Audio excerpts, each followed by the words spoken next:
Welcome to this insightful exploration of continuous integration and continuous deployment, or CI/CD.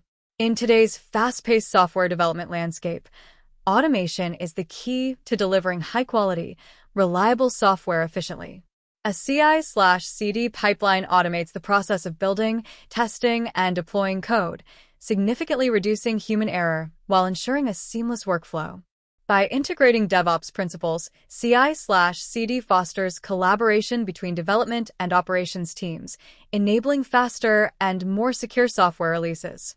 In this study, we demonstrate a CI/CD pipeline implementation using C++. The process begins with developers committing code to version control, triggering automated builds and tests. Once validated, the application is deployed to the desired environment. Testing methodologies, including black box and white box testing, help identify potential flaws early, improving overall software quality.